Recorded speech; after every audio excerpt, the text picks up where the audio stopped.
नमस्कार. मी राहुल पांगारकर. केतकावळी ग्रामपंचायत यामध्ये आम्ही लोक ग्रामपंचायतीच्या पाठीमागे का लागलोय, या ठिकाणी लोकांना असं वाटतं की हे निवडणुकीसाठी लागलेले आहेत. आम्ही का लागलो हे सांगतो. 2005 रोजी ही ग्रामपंचायतीची बिल्डिंग या ठिकाणी पूर्ण झाली.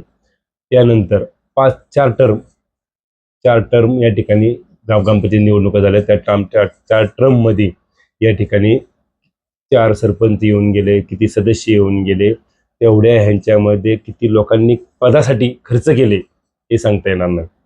पण एवढ्या 4 टर्ममध्ये या 20 वर्षामध्ये ग्रामपंचायतीच्या ऑफिसमध्ये जे लोक बसत होते त्या ग्रामपंचायतीच्या ऑफिसच्या खुर्चीच्या वर सिलिंग फॅन नाही.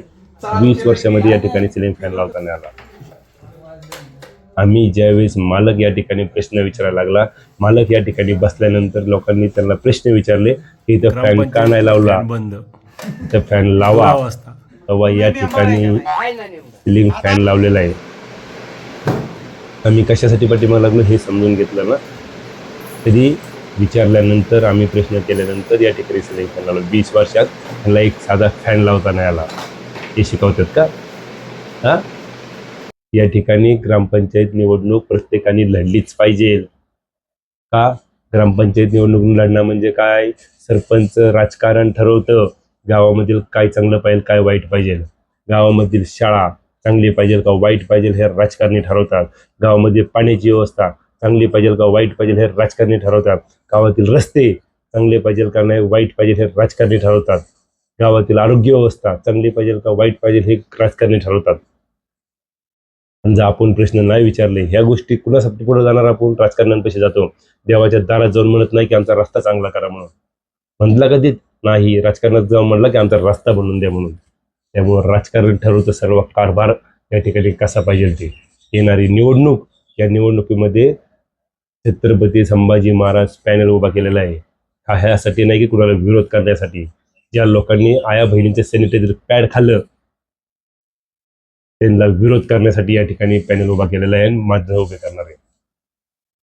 मी स्वतः इलेक्शन लढणार नाही हे नक्की 99%. पण वेळ पडली तर मागं सरणार पण नाही, हे लक्षात असू द्या. याच भीतीने नाही की आम्ही पॅनल हारल. आम्हाला माहिती आहे आम्हाला पाडण्यासाठी स्वतःच्या खिशातनं लोक पैसे गोळा करून या ठिकाणी आमचा पॅनल पाडणार. पण आम्ही ही गोष्ट करतोय की आमच्या गावामध्ये या ठिकाणी बदल झाला पाहिजे. कामाची पद्धत बदलली पाहिजे. चांगल्या गोष्टी झाल्या पाहिजे, चांगली कामं झाली पाहिजेत. काय काय खाल्लं ह्यांनी सर्व गोष्टी दाखवलेल्या आहेत. जे चुकीचे आहे त्याला चूक म्हणलेले आहे, जे चांगल्या गोष्टी केल्यात काही गोष्टी चांगल्या पण केलेल्या आहेत 20 वर्षामध्ये, त्याला आम्ही चांगले पण म्हणतो. म्हणजे चुकीचं केलेलं आहे ते पण लोकांसमोर आणलेलं आहे. आणि ह्यांना साधं ग्रामपंचायतीच्या आवक जावक रजिस्टर करताना आलं 20 वर्षामध्ये.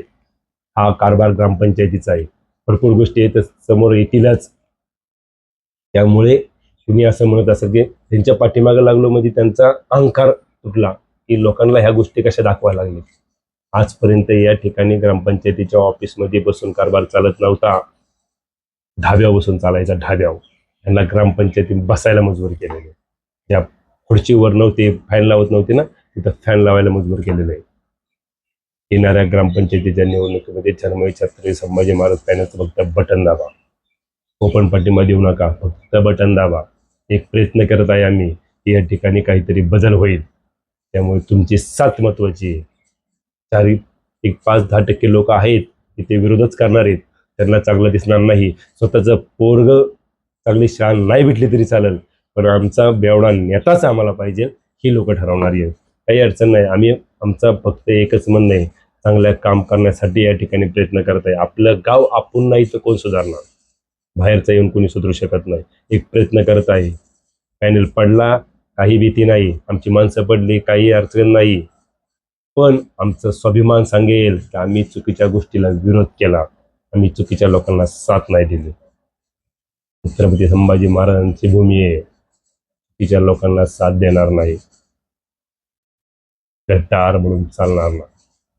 लढू मरू पण शरण गळणार नाही.